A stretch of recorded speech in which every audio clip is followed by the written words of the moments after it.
Il existe des pays qui exercent une attraction qu'on ne peut déjouer, où la terre et ses richesses vous fascinent. Terre de fantasmes, d'histoire et d'aventures.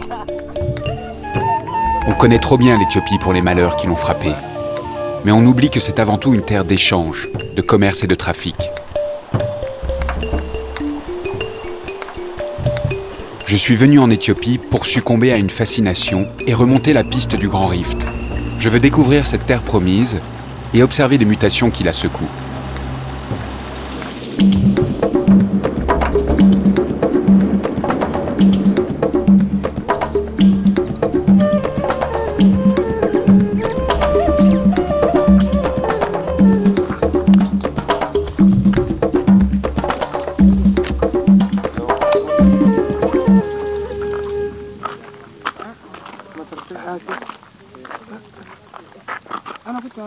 Ma route commence au sud de l'Éthiopie, sur les terres qui bordent le fleuve Omo.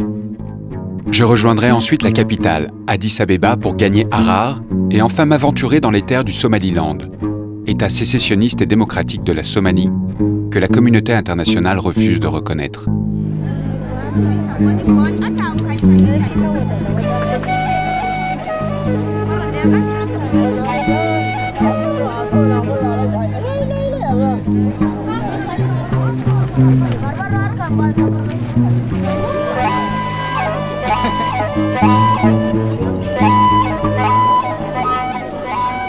Samedi, jour de marché à Dimeka, l'un des chefs-lieux du parc national de Mago.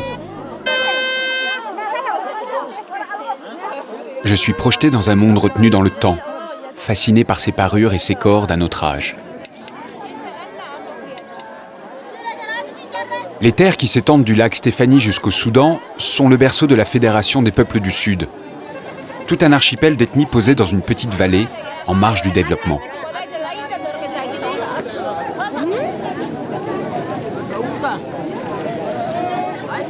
Il est midi, le marché bat son plein.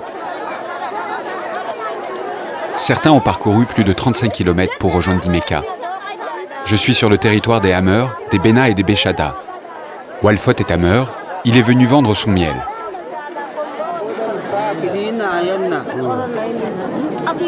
Eh bien, le miel, tu vois, avec le miel, on peut faire beaucoup de choses. Il a plusieurs utilisations. Il n'est pas destiné qu'à la vente. Nous l'utilisons aussi comme offrande au cours de nos cérémonies, par exemple. Pour les grandes fêtes, on le mélange aussi avec d'autres produits. On peut aussi fabriquer de la bière et de l'hydromel, qui sont distribués aux familles. Ça sert à beaucoup de choses, en fait. Et puis, avec l'argent de la vente, on peut acheter tout ce qu'on veut. Car le miel n'est qu'une étape vers la richesse. Je vends du miel pour une bonne raison. Si je vends bien, je peux acheter du maïs et des vêtements, mais aussi des moutons et des chèvres. Mais ce que je veux vraiment acheter, ce sont des vaches et des médicaments. Comme nous avons de grands troupeaux, nous devons souvent soigner nos bêtes.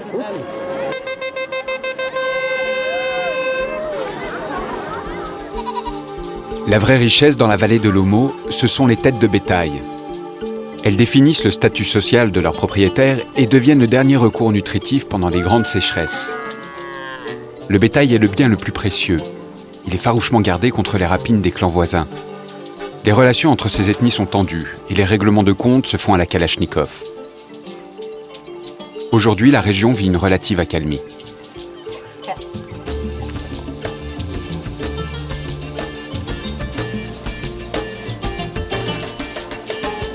Je pars à la rencontre des Mursis, plus à l'ouest dans le parc du Mago. Ensuite, je reprendrai la route vers le cratère d'El Sod pour commencer ma remontée vers Chachamene.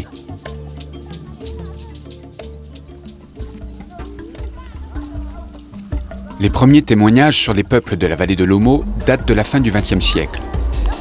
L'hostilité de ces tribus et la difficulté du terrain les ont protégés de l'accélération générale de notre planète. Mais depuis 2005, le gouvernement a décidé de désenclaver la vallée. La modernité a commencé à dérouler son tapis de bitume.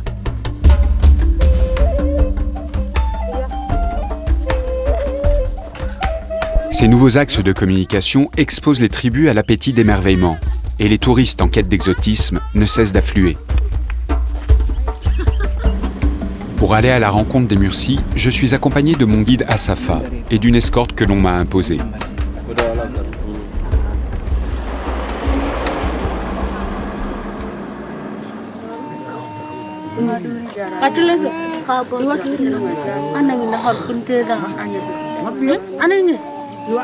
Cette tribu a toujours fasciné les voyageurs.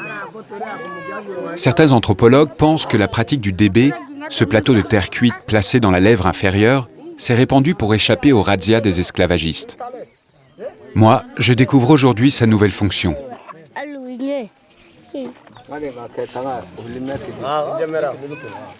Pour pouvoir filmer, nous devons payer. Il n'y a pas de négociation possible.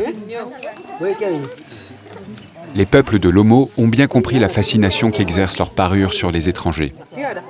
Chaque photo se monnaie, chaque cliché est marchandé et le portrait se vend. La vallée est devenue une galerie d'art à ciel ouvert.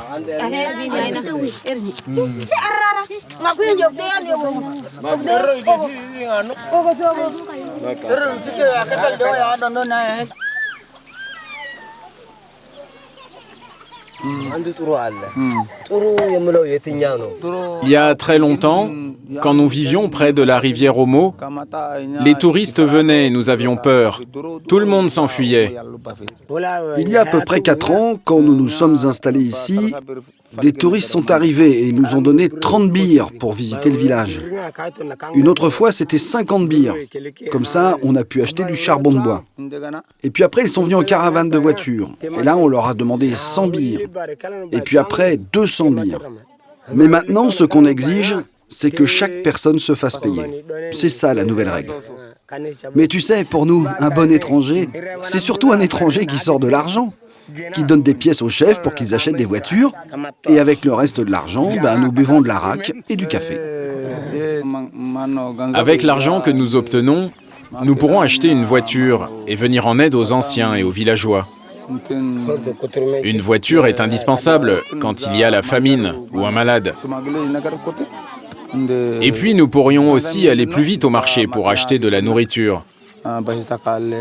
C'est pour toutes ces raisons que nous voulons acheter une voiture.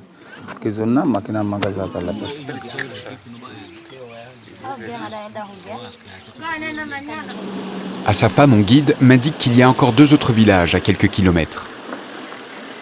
En 1987, les Mursis sont attaqués par la tribu des Nyagatom. De 60 000, ils sont réduits à 20 000. Aujourd'hui, beaucoup se sont réfugiés sur des terres du parc national.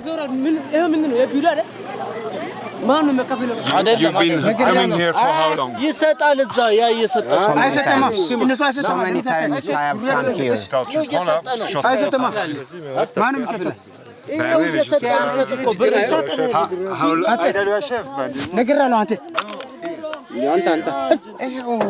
ሊሰጥ ነው ለኔ አይደለም ይከፍላል ለምን አነሳይ ያነሰ እኮ ነው እኔ ነው የምከፍላችሁ ይሰጥ ነው ብር እየተሰጠ ነው ማን ነው የሚሰጠው እኔ ለምን ትግል አይደለም ትልቁ ያነሰ እኛ ሊሞት ነው አንተ ነገራለሁ የታባቱ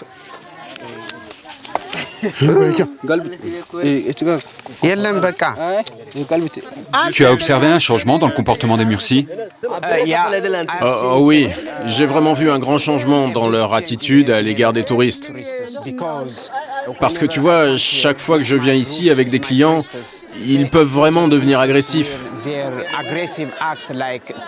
Ils les pincent, ils fouillent dans leurs poches et leur volent leurs bijoux.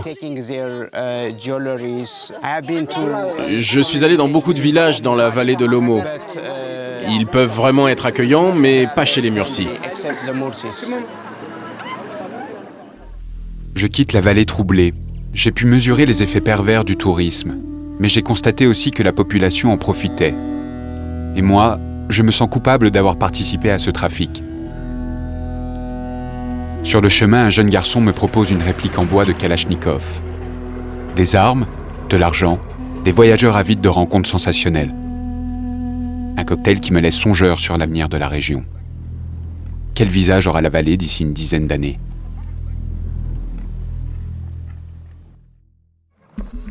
Direction plein est, vers Yabelo, dans le pays des Borana. Les terres arides de ce clan s'étendent de part et d'autre de la frontière entre l'Éthiopie et le Kenya. Les Borana sont des pasteurs semi-nomades. Ils se déplacent avec leurs troupeaux pour satisfaire leurs besoins en fourrage et en eau. Mais il existe une autre ressource, tapie au fond d'un volcan éteint.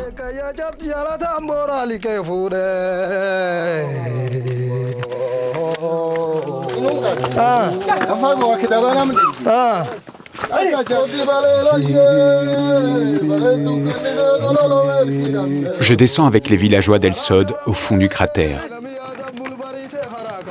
Le volcan ne crache plus de lave en fusion, mais une terre chargée de sel. La saison des pluies vient de se terminer, laissant derrière elle une nappe iodée. Les hommes doivent se protéger avec les moyens du bord contre le sel qui ronge la peau et brûle les muqueuses.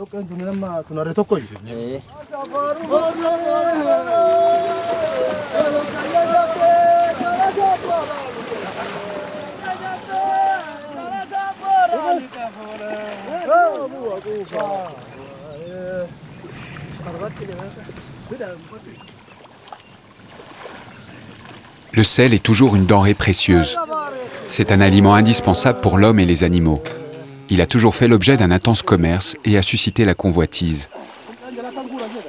Dès l'Antiquité, les flancs de la caldeira furent aménagés par un marchand grec. On me dit que sa richesse était énorme. Il disposait de plus de 300 ânes et exportait le sel jusqu'au Péloponnèse. Aujourd'hui, le village dépend encore de cette ressource. La terre iodée est prisée par les éleveurs. Un sac est vendu 30 birres, soit un peu plus d'1 euro.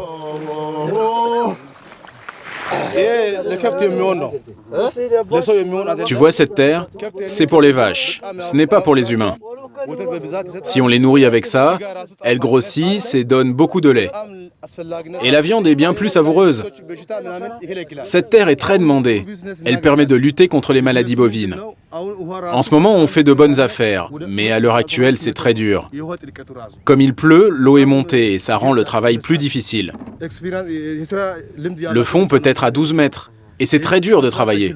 Seulement les gens expérimentés peuvent faire ce travail. Ce n'est pas ouvert à tout le monde. Tu vois, par exemple, lui, il a remonté 2 sacs. S'il les vend au marché en haut, il va gagner 30 birres pour les 2. Mais si on les exporte aux alentours de Moyale, on peut toucher 100 birres pour les 2. Je quitte El Sod, persuadé que le volcan, longtemps encore, crachera sa terre salée et fertile.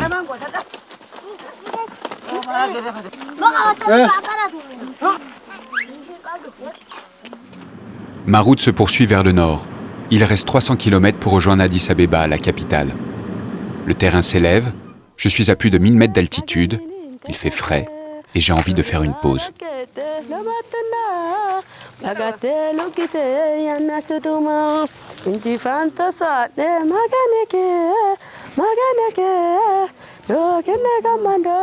Je rencontre Morkenesh, Genet et Alamnesh dans leur verger. Les 3 sœurs récoltent le fruit le plus emblématique de l'Éthiopie, le bouna, le café. La culture du café est née en Éthiopie, dans la région de Kaffa. C'est le pilier du commerce extérieur éthiopien. Sa culture emploie 2 millions de personnes. Chaque année, une armée de petites mains récolte, trie et torréfie plus de 200 000 tonnes de graines qui régaleront les palais de New York à Singapour. Si beaucoup de gens participent, on peut rassembler 50 à 100 kilos. On récolte les fèves mûres qu'on vend tout de suite. Mais on prend aussi les sèches qu'on pourra stocker pour la prochaine saison des pluies. Si on récolte 50 kilos, on nous les achète 65 €. Moi, je me pose ici, invité par les 3 sœurs et leur mère à déguster le précieux liquide. En Éthiopie, le café se consomme sous toutes ses formes. Avant d'en faire une boisson, les Éthiopiens affectionnaient les grains grillés en friandises ou mêlés à du beurre. Les guérisseurs lui vouent encore de grandes vertus médicinales.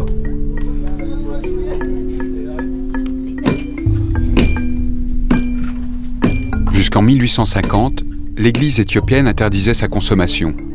C'est avec l'empereur Ménélik que l'État éthiopien encourage sa production et s'intéresse aux bénéfices de son exportation. Être invité à boire le café est une marque d'hospitalité. le voyageur est tenu d'accepter les 3 tasses qui lui sont offertes. Sinon, gare à la malédiction. De toute façon, je n'ai pas besoin de me faire prier. Un dernier petit café pour la route.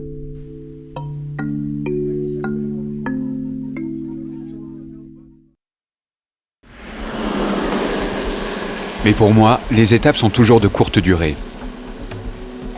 Je me rends à Arba Minch, dans le parc national de Netchisar, avant de rejoindre la capitale, Addis Abeba. La ville surplombe les lacs jumeaux Abaya et Tchamo, séparés par une langue de terre, le pont du paradis.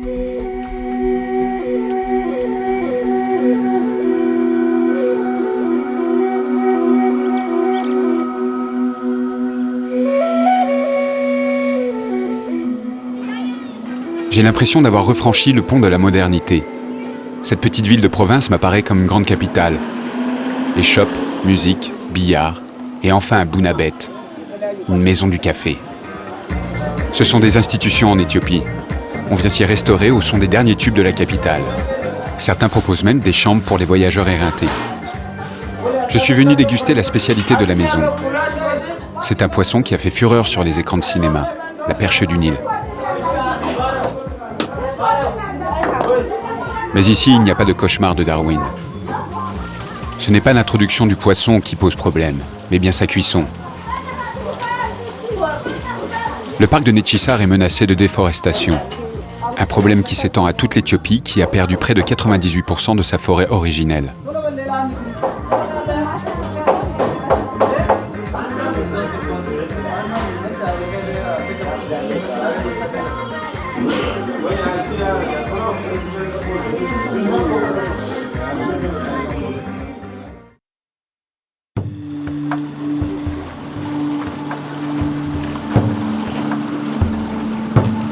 Le lendemain matin, l'immensité du lac Tchamo s'offre à moi.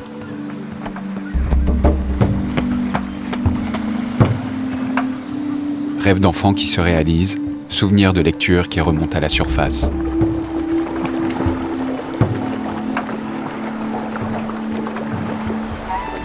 Je frissonne en découvrant la richesse de cette faune africaine.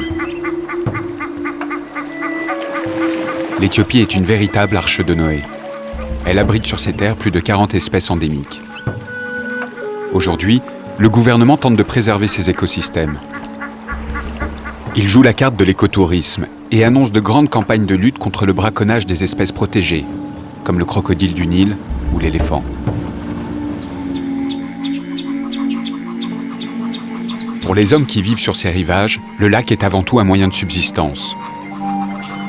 Je veux rencontrer l'un de ces pêcheurs qui jette ses filets dans cet environnement hostile. En longeant les rives, je finis par tomber sur un campement.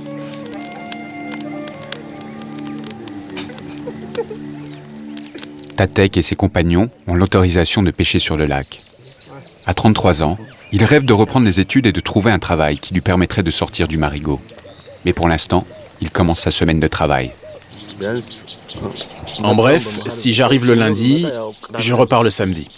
Je reste une semaine entière. Et le dimanche, je rentre chez moi pour me reposer avec ma famille. Dans la nuit du dimanche, je prends la route pour revenir ici. C'est comme ça notre emploi du temps. Mais tu sais, il y a des pêcheurs qui restent un mois entier dans leur campement, sans voir leur famille. Tu veux que je te raconte ce qui arrive avec les crocodiles ? J'ai beaucoup d'amis qui sont morts et dont on n'a jamais retrouvé le corps, mais seulement leurs vêtements. Il y en a aussi dont on n'a retrouvé que les restes après avoir été déchiquetés. Nous n'avons jamais pu les enterrer.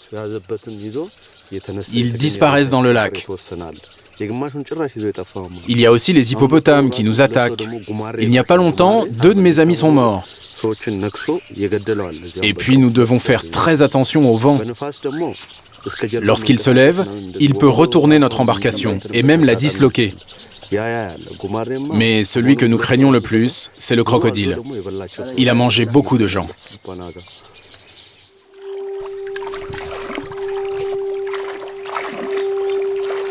Je les accompagne en me disant qu'il en faut du courage pour affronter les dangers du lac sur de simples rondins de bois.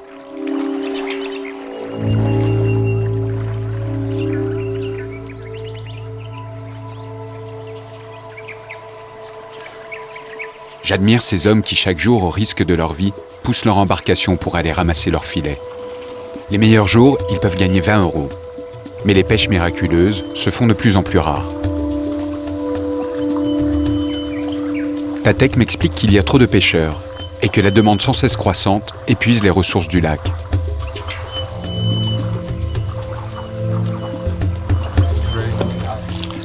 Pourtant, il ne perd pas espoir de pouvoir un jour réaliser son rêve de goûter à une nouvelle vie.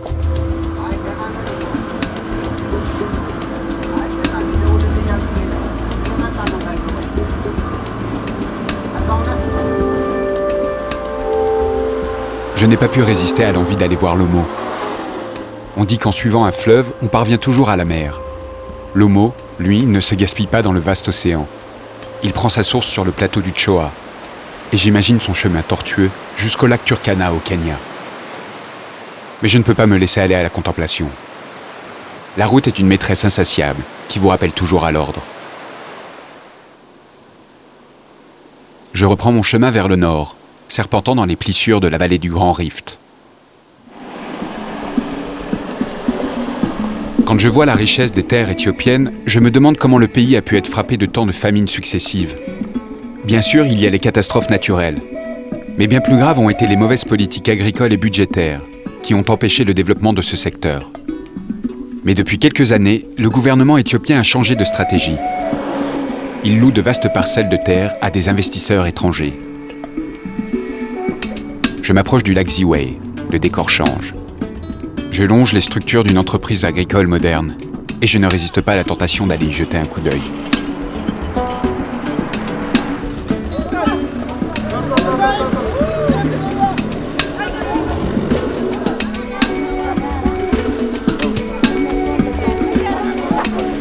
Les gardes m'apprennent que la société Share a été fondée en 2005 au Kenya, où il disposait de 300 hectares. En 2007, attirée par les possibilités offertes par le gouvernement, l'entreprise décide de transférer toutes ses infrastructures sur les bords du lac.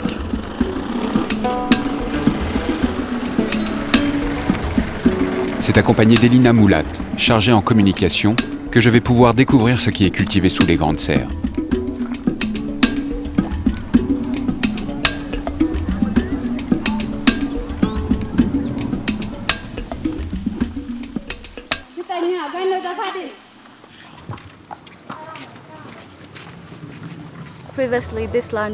Avant, cette terre était une ferme d'État d'une superficie de 1000 hectares. Actuellement, nous avons loué 500 hectares. Cette ferme n'employait que 200 travailleurs permanents et 1000 saisonniers. Mais aujourd'hui, grâce à la politique d'ouverture aux investisseurs étrangers, nous employons 11 000 personnes, et cela en à peine 5 ans. Vous pouvez donc voir les bénéfices que ce pays peut en tirer. Le secteur de la floriculture a connu un développement sans précédent au cours de l'année. Il a généré plus de 100 000 emplois et les recettes atteignent 150 millions de dollars. Des terres riches et disponibles, aucune taxe pendant 5 ans, une main-d'œuvre bon marché. Ce sont les facteurs qui attirent les investisseurs étrangers. L'Éthiopie est devenue la nouvelle terre promise des roses. Elle est le deuxième pays exportateur derrière le Kenya. Ces roses-là, nous les envoyons directement en Hollande. Il y a plusieurs sortes de qualités.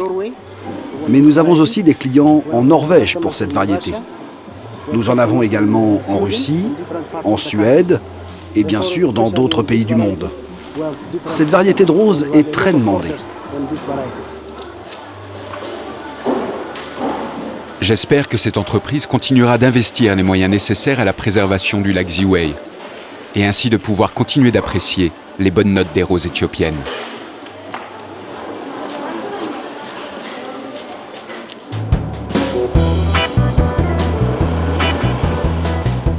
Mais pour l'instant, je dois aller humer les parfums de la nouvelle fleur, Addis Abeba, nommée ainsi en Amharique par l'impératrice Taïtou. C'est elle qui décida à son époux, le grand Ménélik, à venir planter ses quartiers généraux dans cette plaine en 1892. La capitale n'a pas effacé les traces de son passé communiste.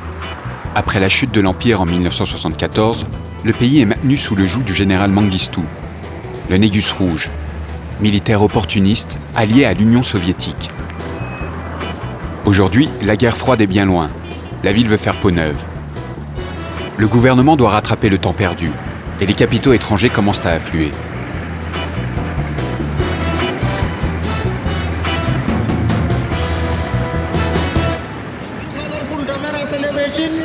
Live to the world.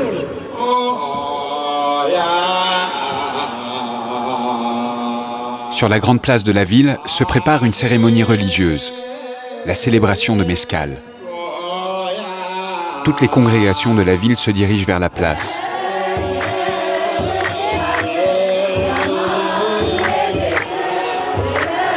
Les croyants viennent commémorer la découverte de la vraie croix du Christ par l'impératrice Hélène.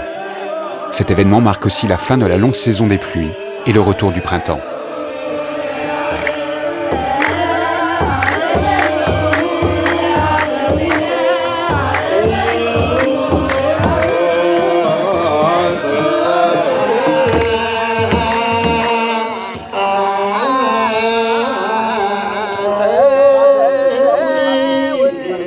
Cela faisait longtemps que je n'avais pas assisté à une fête religieuse d'une telle intensité. Je suis impressionné par la foule, mais mon avis n'est pas partagé par tout le monde. Je trouve ça très calme cette année. Je ne peux pas dire que je ne suis pas content, non. Mais quand même, l'affluence était franchement plus grande dans le passé. Plus tard, le pape d'Addis va allumer le bûcher. Tous les fidèles tourneront autour pour recevoir les bénédictions de ce foyer, baignés dans la chaleur et la lumière. Tous les démons s'évanouissent dans la fumée. Ils s'éparpillent comme les bûches et brûlent comme le feu. La croix peut jaillir dans toute sa hauteur. Elle est notre force et notre fierté. C'est notre arme de combat. C'est la croix.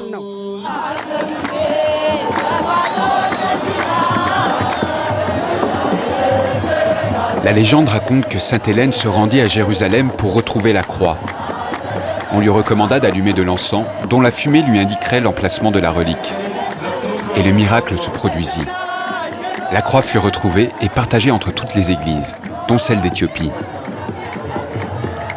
On raconte que ce trésor est caché dans un monastère de la région de Wollo, dans le nord du pays.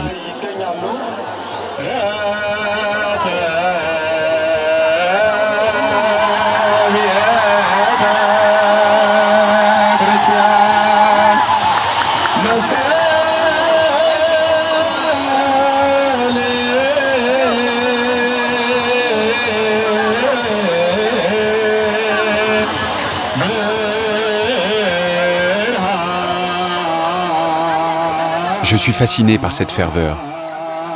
Et même si j'ai abandonné il y a longtemps de cela toute conviction religieuse, je goûte avec plaisir ce moment de joie pure. Et sans m'en rendre compte, j'accroche aussi mon regard aux volutes de fumée, qui m'indiqueront peut-être le chemin d'un trésor à découvrir.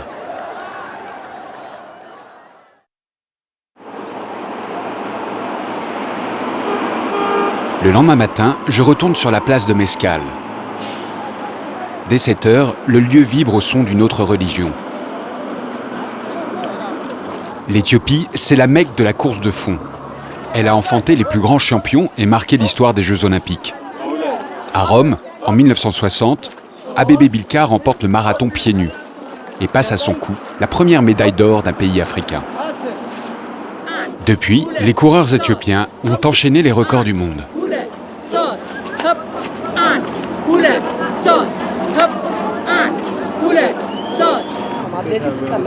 L'athlétisme, pour nous, c'est plus facile que d'autres sports. Les conditions naturelles du pays sont très avantageuses. L'air est très sain. Il y a des forêts, des montagnes. C'est ce qui convient le mieux pour la course à pied. Moi, je trouve que ce n'est pas suffisamment exploité. Qui sait, peut-être que dans un avenir proche, nous aurons encore plus de grands athlètes. Nous avons beaucoup de coureurs, mais qui ne savent pas gérer leurs capacités. Beaucoup se fatiguent à s'entraîner sans cesse. Ils brûlent leurs réserves et à la fin, ils sont épuisés. Si ces coureurs trouvaient quelqu'un pour les entraîner, ils seraient beaucoup plus performants. Ils pourraient travailler avec un entraîneur qui a des compétences et de la volonté. Ils pourraient accéder à un meilleur niveau. Il y a beaucoup de coureurs qu'on n'a pas encore repérés. L'Éthiopie veut se lancer à pleine vitesse dans le XXIe siècle. Elle n'a pas envie d'être freinée dans sa course. Mais la population a besoin d'aide et d'encadrement.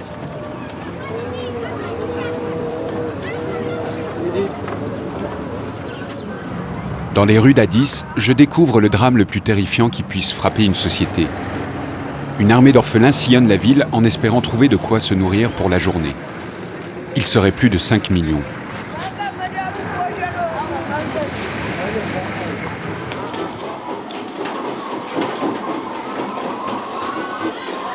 Dans les faubourgs, je rencontre une femme qui a mis tout son courage et son énergie pour panser cette plaie. Elle a créé un orphelinat. Anna Techom a recueilli son premier enfant en 1992. C'était une petite fille d'une mère atteinte du sida. Aujourd'hui, elle s'occupe de 267 orphelins. Elle ne reçoit aucune aide du gouvernement. C'est la générosité des donateurs étrangers qui lui permettent de gérer sa structure.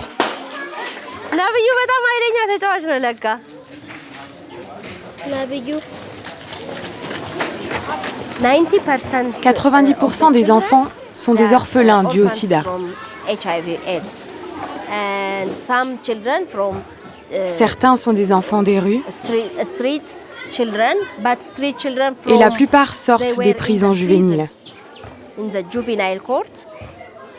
Après avoir fini leur peine, ils retournent dans la rue. Et moi, je veux arrêter ce cycle. Quand ils sortent, je veux qu'ils viennent ici. Nous créons une situation de famille et les autres enfants qui sont déjà ici donnent beaucoup d'amour aussi. Nous apportons un soutien psychologique. Nous ne faisons pas que les nourrir. Nous les conseillons individuellement et nous organisons des thérapies de groupe. Nous faisons plusieurs choses pour les rendre heureux et pour les préparer à la vie sociale. Quand je lui demande s'il ne serait pas préférable que ses enfants soient accueillis dans des familles d'adoption, sa réponse est sans appel. Je n'aime pas l'adoption. Parce que mon sentiment est que les enfants qui sont nés en Éthiopie doivent grandir en Éthiopie.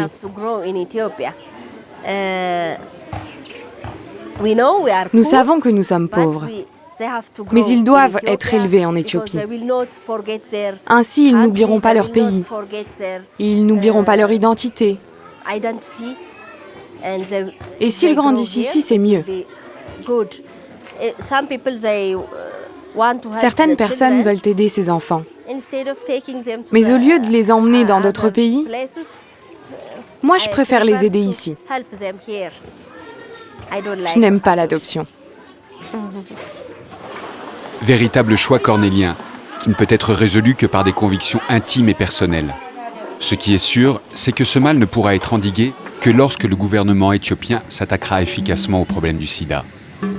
Je reprends ma route vers l'est, direction Harar, dernière étape éthiopienne avant de me présenter aux portes du Somaliland. Il ne me reste que 2 jours avant mon rendez-vous au poste frontière. Je prends un avion, un peu dépité de ne pouvoir franchir les gorges profondes de la vallée du Rift.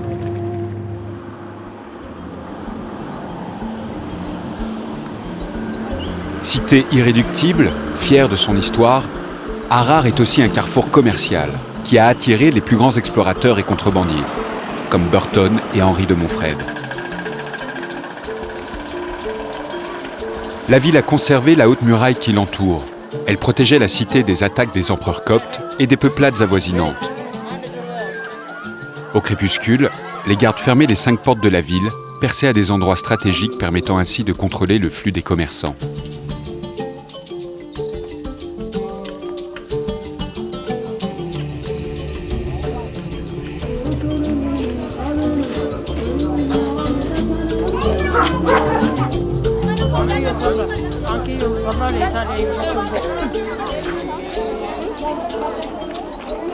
À la sortie de la ville, il y a un marché que l'on nomme le Dubai Market.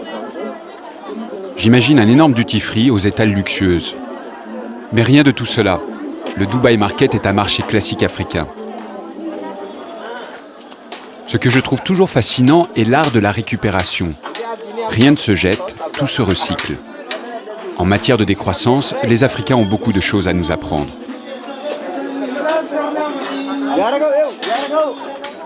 Quand je commence à poser la question de savoir pourquoi Dubaï et pas New York ou Paris, La raison est bien simple. Les produits qui sont vendus transitent par Dubaï avant d'atterrir sur les étals du marché. Je rencontre une vendeuse qui m'éclaire sur les mécanismes de ce commerce un peu particulier. La plupart des produits que tu vois ici, c'est de la contrebande. À Harar, c'est moitié-moitié. On vend tous des produits de contrebande et des produits locaux, qui ont été taxés. Tu ne trouveras pas de boutique sur le marché qui ne fait pas la même chose. Ces produits de contrebande viennent de Dubaï. Ensuite, ils transitent par le Somaliland. C'est le gagne-pain des passeurs. Si c'est confisqué, c'est confisqué. Ils savent que c'est illégal. Nous, ici, nous les attendons pour acheter leurs produits. Nous respectons aussi la loi en payant des taxes sur la production locale et sur certains produits étrangers. On travaille la peur au ventre. Mais dans ce pays de misère, il faut bien vivre. On n'a pas d'autre choix. Tous ces produits viennent d'Asie. La ville ancestrale est entrée de plein pied dans l'ère du commerce mondialisé. Et dans l'enceinte de la cité, une nouvelle porte commerciale est percée. Elle donne sur le Somaliland. Demain, j'ai rendez-vous avec ce pays qui n'apparaît sur aucune carte et qui pourtant existe. Mais avant de me présenter à sa frontière, un petit tour chez le barbier s'impose. Sur les murs du salon, Bob Marley, Marcus Garvey, avocat de la philosophie panafricaine, le Christ et l'empereur Haïlé Sélassié. Je mesure à quel point les Éthiopiens sont iconophiles. Tout en me faisant raser, je médite sur ces figures emblématiques qui ont marqué l'histoire du peuple noir du XXe siècle. Et je me demande pourquoi Obama ne figure pas encore dans ce panthéon.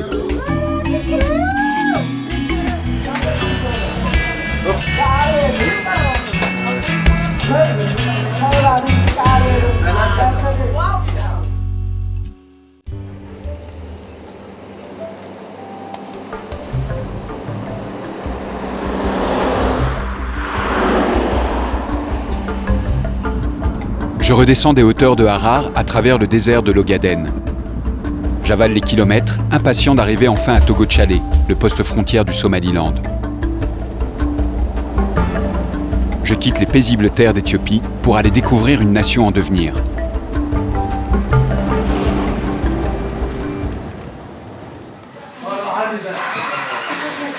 Généralement, je déteste me heurter à une frontière. Ligne imaginaire dessinée par des technocrates qui veulent brider votre liberté de mouvement. Mais là, je ressens une certaine fierté à recevoir le tampon officiel du Somaliland. Les autorités m'ont prévu une escorte qui m'accompagnera pendant tout mon séjour.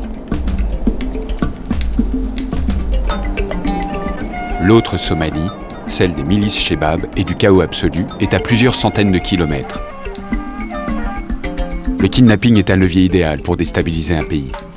Donc le gouvernement prend toutes les précautions.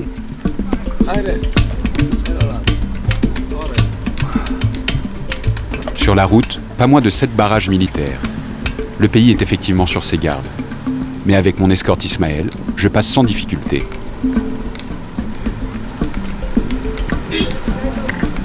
J'ai rendez-vous avec le ministre de l'Information dans la capitale d'Hargeisa. Ensuite, je poursuis ma route pour rejoindre Berbera, le port du Somaliland, qui donne sur le golfe d'Aden.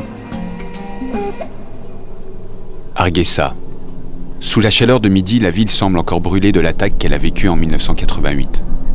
Cette ville concentre en elle toute la folie et les destructions qui ont secoué la Corne d'Afrique ces 30 dernières années.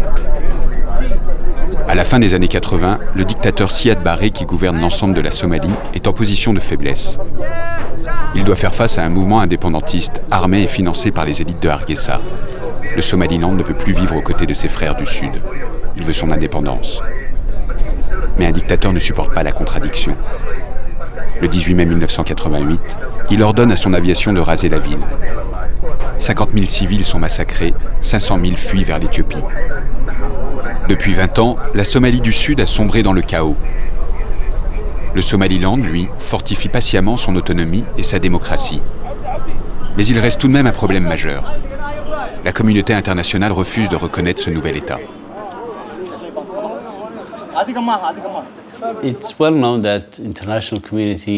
Tout le monde sait que la communauté internationale et que chaque pays suive leurs intérêts personnels. Il y a aussi ce qu'on appelle la géopolitique.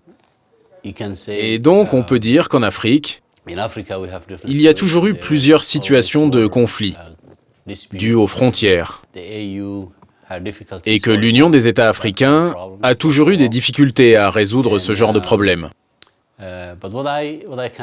Plutôt que d'essayer de comprendre pourquoi ils refusent de nous reconnaître,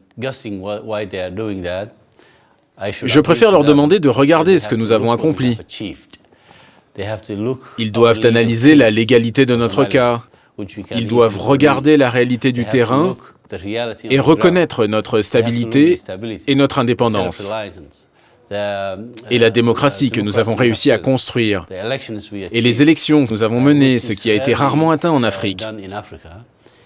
Et même certains pays reconnus ne peuvent pas réaliser ce que nous avons fait. Ils doivent prendre en considération tous ces facteurs et nous leur demandons de revoir leur position et de nous reconnaître.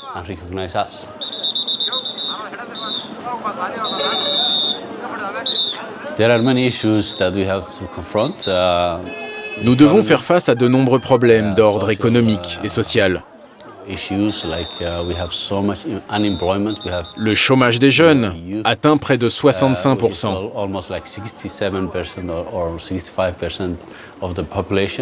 Et nous ne pouvons leur offrir du travail quand ils sortent diplômés.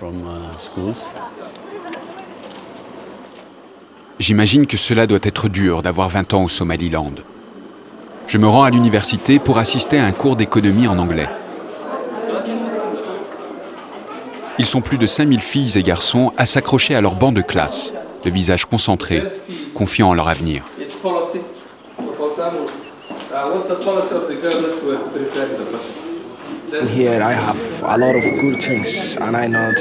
Ici, il y a plein de bonnes choses pour moi. Et je n'ai pas prévu de quitter mon pays. Je veux obtenir mon diplôme. Et quand j'aurai mon master, je voudrais aller étudier dans un pays voisin, comme l'Ouganda, l'Éthiopie, le Kenya ou même la Malaisie. Mais après, j'aimerais revenir rapidement. Je ne veux pas vivre autre part. Et je veux faire quelque chose de bien pour mon pays. Je n'ai pas envie d'aller en Europe. Je sais que l'économie européenne a été gravement frappée, comme le nord de l'Amérique. Et leur situation économique ne font qu'empirer. Donc non, vraiment, je préfère rester ici. Inch'Allah. Je préfère rester ici.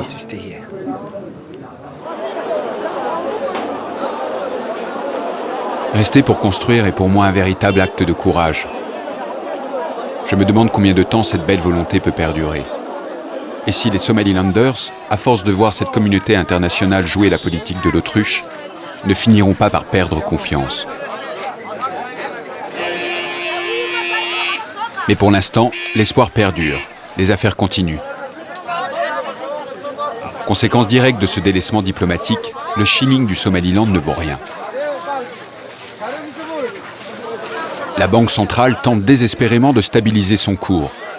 Mais face à l'implacable loi du marché, le shilling s'effondre.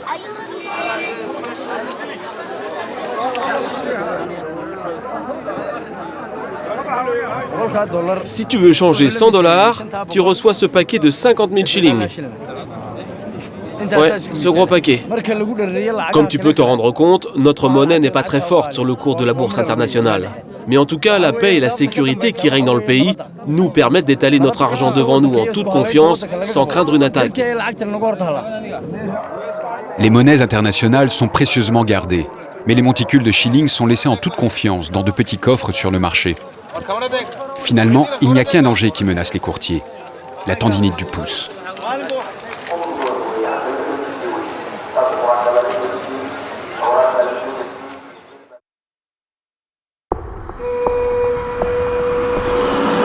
Au revoir donc, car j'espère bien revenir un jour et voir si la petite capitale a réussi à convaincre les grandes instances internationales de la laisser accéder à la cour des grands.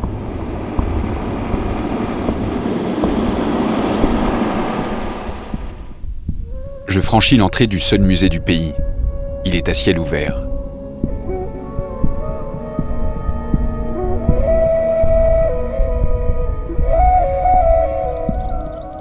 Ce sont les grottes de Lasgil.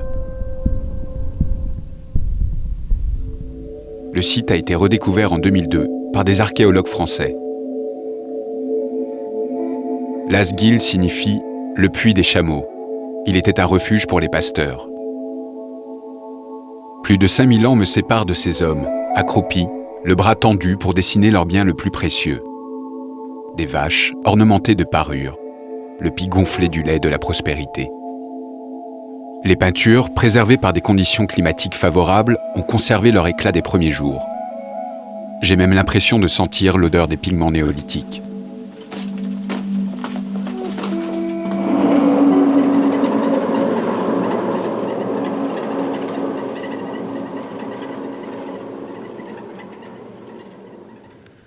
Sur le chemin, mon escorte Ismaël tient à me montrer une autre relique de l'histoire.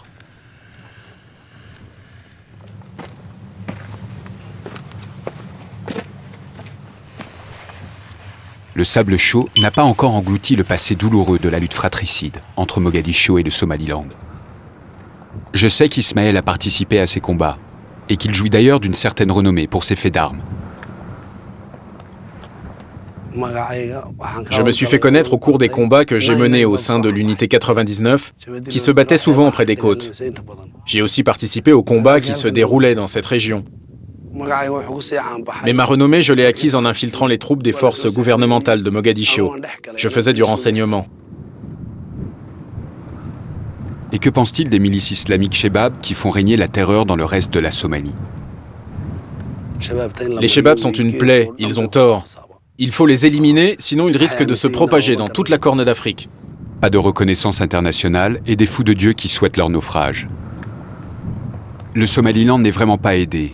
Et pourtant, sur le visage d'Ismaël, je perçois une certaine quiétude qui me rassure pour leur avenir.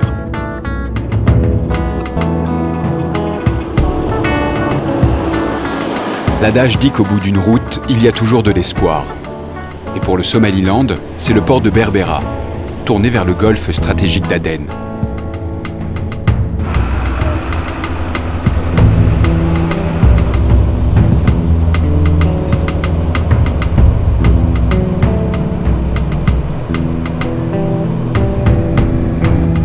Je peux rester des heures à contempler l'activité d'un port. Voyage immobile, où l'imagination se laisse embarquer vers des horizons sans fin.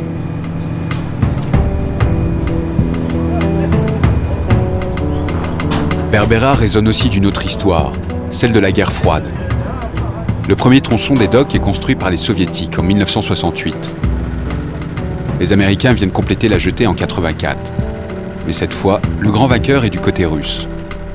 Les responsables du port sont catégoriques. L'ouvrage soviétique résiste bien mieux au temps. On dit que le sous-sol du Somaliland réserve des surprises.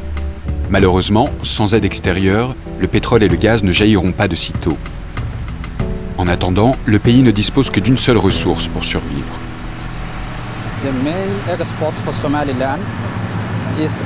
La principale exportation du Somaliland, c'est le bétail. C'est capital pour l'économie du pays. Dans l'année, nous exportons 2,5 millions de moutons et de chèvres et plus de 100 000 vaches. Nous exportons aussi plus de 80 000 chameaux chaque année. C'est capital pour nous.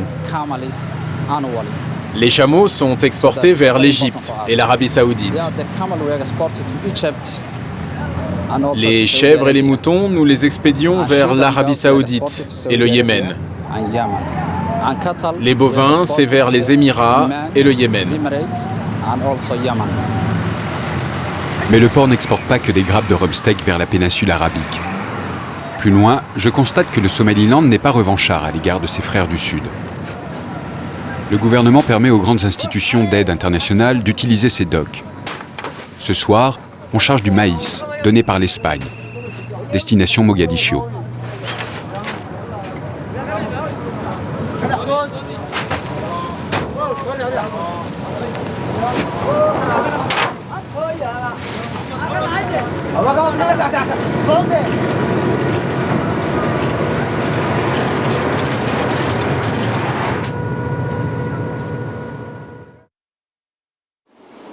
Le lendemain, je découvre enfin la ville, déjà écrasée par la chaleur. À 7 heures du matin, il fait plus de 37 degrés. L'avenir du pays dépend de ce port qui donne sur l'un des détroits les plus stratégiques de la planète. L'Éthiopie, avec la guerre contre l'Érythrée, a perdu tout accès à la mer. Pour remédier à cette situation, elle mise sur Berbera. Les deux pays ont signé un accord commun pour faciliter le trafic. Un corridor commercial a été mis en place. Ahmed, le directeur, l'a bien compris. Il faut profiter de cette nécessité. Son rêve est de détrôner le port de Djibouti. Il y a plusieurs pays qui nous ont contactés. Une fois, une compagnie de Malaisie est restée faire une étude, ainsi qu'une entreprise chinoise. Mais les deux derniers à être venus sont Bolloré, la compagnie française, et le cheikh Ahmed du Koweït. Ils sont les investisseurs potentiels pour développer cet endroit dans le futur. Les dés de la compétition sont jetés, et Berbera attend avec impatience qu'il révèle le vainqueur.